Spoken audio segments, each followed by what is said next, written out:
Hi guys, this is Concise Reviews, and today I'm going to tell you why, if you have an S7 or an S7 Edge, it is worth upgrading to the S9 Plus.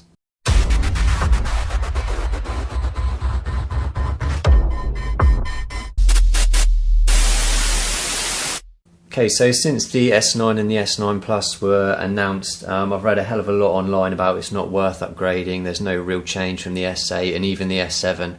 And I just don't think that's right. I got the S7 Edge on the day it was released. I've also had an S7 as my work phone, and I absolutely loved it. For me, it was probably the most complete phone I'd had for a long time. I loved the camera was just incredible on the S7. It was water resistant, it had wireless charging, and I probably hadn't been so excited about a phone since my first Android phone, which was my HTC Hero. So I think I'm being pretty unbiased when I'm comparing these two phones.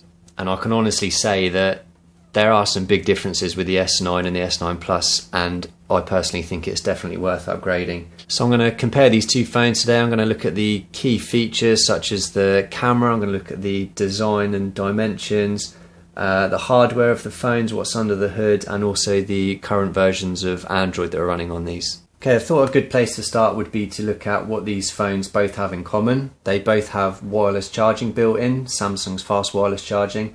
They both are IP68 water and dust resistant, which means they can be submerged for a meter for up to 30 minutes. They both have a fingerprint scanner built in to unlock the phone. On the S7 and S7 Edge, it's built into the button on the front here. On the S9, it's on the back because they don't have a solid button on the front anymore. So it's conveniently located underneath the cameras. This is an improvement on the S8, by the way. The S8 had it next to the cameras and it was seen as quite awkward to unlock it, so they've improved that phone on the S8, which is good. And they both have an SD card slot, so you can easily expand the storage. Right, the next thing I want to look at, and for me probably the biggest reason as to why it's worth upgrading, is the camera. Now when I got the S7, this is over 2 years ago now, I was absolutely sort of blown away by the camera on it. It's a 12 megapixel camera with an f1.7 aperture. It could shoot 4K at 30 frames per second, and the clarity and detail in the photographs I just thought was brilliant, much better than any other smartphone camera I'd ever used. It's also got a 5 megapixel front facing camera.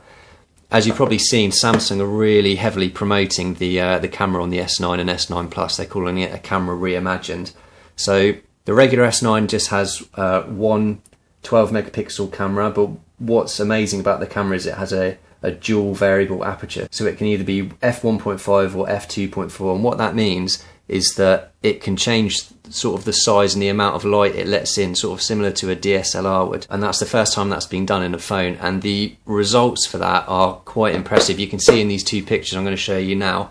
I've just done this quickly, taking a picture on my guitar, but on the left is the picture with the S7, and on the right is the picture with the S9 Plus. And you can see with the S7 it's quite a dark image, but with the S9 it really adapts to allow a lot more light in to give you a lot more clarity in the picture. And that was in a really dark room. When I took that photo I was really surprised with how light it looked. I've got two more pictures here. So the one on the left is shot with the S7, and it's quite a difficult picture for a phone to handle because there's some bright lights coming through the tree, and obviously the silhouette of the tree looks quite dark.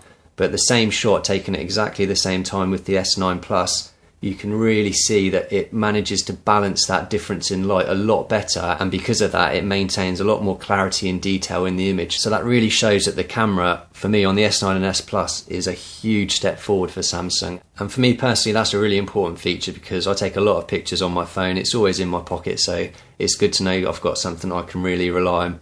Okay, and specific to the S9 Plus, there's two cameras on the back. So these are both 12 megapixel cameras. The S9 just has one, by the way, but the S9 Plus has dual 12 megapixel rear cameras. And what's cool about these is one of them is a telephoto lens, one is a wide angle lens. And what this means is that the two sensors can work together in a really clever way to sort of, depending on what you're shooting, bring clarity to different sort of depths of the image. So I've got an image I'm going to bring up on the right here now. As you can see, the close part of this branch that's really close to the camera is in quite fine detail, and it's sort of blurred out the background. So you'd normally only be able to do this on a smartphone using an app after you've taken it, and it's quite tricky getting it around the branches. But with this phone you can sort of manage that easily whilst you're taking the shot.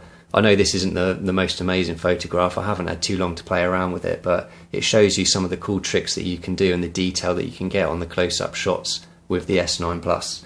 Other things to mention, with the dual rear cameras you can get 2x optical zoom, so normally in phones it's just a digital zoom, which basically means you're sort of losing the quality of the image as you zoom in and lose the pixel count. It has an 8 megapixel front facing camera for improved selfies, I guess. And then another really cool feature of the camera is the super slow motion feature. So I've got a video up on the right here. It's again not the most exciting video, but it just shows you how amazing it is to just slow real time down into super slow motion. So what that's doing is it's shooting in 960 frames per second, and it's slowing down 0.2 seconds of footage into 6 seconds of footage, and it's quite incredible to see sort of how slow that snow's falling, and the river seems as if it just sort of stops. Now it does look amazing, but it is a little bit fiddly to use, or at least while you're getting used to it is, you can see this square in the middle. Basically when it detects movement in that square, it will start recording in slow motion, and again you only have 0.2 seconds of slow motion footage to record, so it can be a bit tricky. So basically you have to start by pressing record. Tells you to hold your phone steady,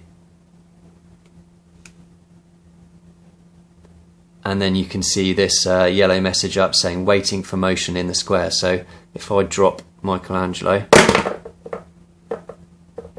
so super slow motion recorded, and then you can push stop. So it can record a few 0.2 second segments in the same video if you wanted, but for now we'll just stop that and see how that came out. So this section at the bottom where it's sort of dashed line shows you where the slow motion is going to be. It applies this music automatically. You can change it or remove it if you'd like to.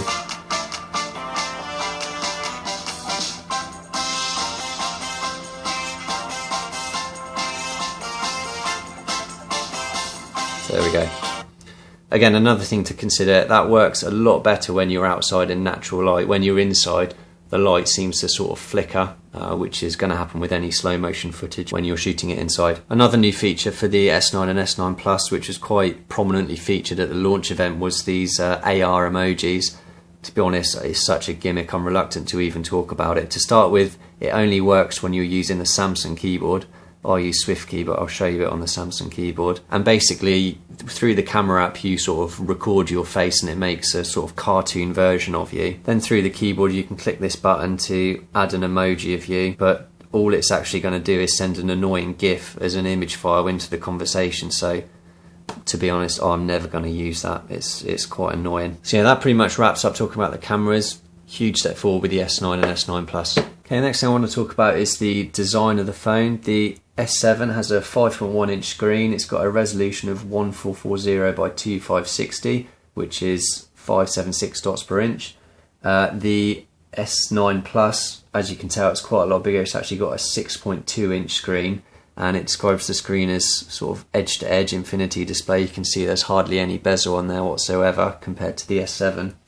It has a resolution of 1440 by 2960, so that's 531 dots per inch, so actually slightly slower than the S7 Edge, but to be honest, resolutions on these phones are so high these days, I don't think my eyes could pick up any higher resolution than that.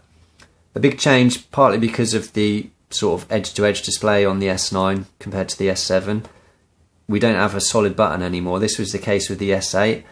I've always liked having a solid button. That's one of the reasons I got stuck with Samsung for the S7 Edge and S7. So I was a bit concerned as to how I'd get on with the S9 having the fingerprint sensor to unlock on the back and not having a physical home button. But to be honest, it works just fine. It's so easy to unlock. You can see you've got the buttons at the bottom there, and whenever you're in an app you can double tap this little button at the bottom to get rid of it, and then you just drag it up if you want to use it. You can keep that like that so it sort of stays hidden. To be honest, I quite like having it there all the time unless I'm watching a video or something, so it's good to be able to easily get rid of it. Okay, Samsung also made a pretty big deal about the speakers on the S9 and S9 Plus. With the S7 you've just got one speaker at the bottom, so it wasn't too great watching movies and listening to music. On the S9 Plus you've got speakers at either end, so that plays in stereo.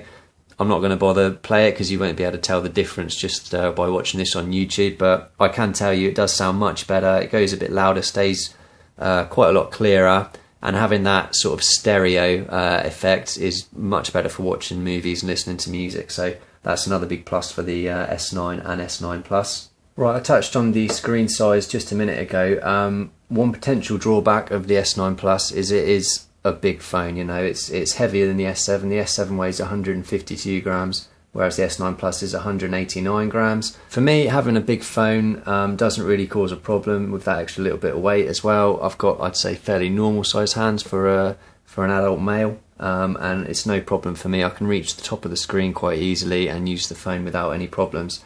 If you have got smaller hands or you are nervous about having a big phone, maybe the S9's for you, but with the S9 you don't get some of the features like that dual camera on the back, and also some of the internals under the hood aren't quite as good as what you get with the S9 Plus. Another thing to mention on the screen, of course, the S7 just had a flat screen. You could get the S7 Edge with the curved edges, but both the S9 and the S9 Plus ship with these this really nice looking curved edge of the screen. And if you're wondering if you can still fit a screen protector, I've got a tempered glass one on here, and you can check out my video up in the top right showing which is the best screen protector currently available. So talking about what's under the hood, there are again several steps up with the S9 Plus. So the S7 has got a, well, depending on what region, in the US it's got a Snapdragon 820 quad-core processor which runs at 2.2 gigahertz.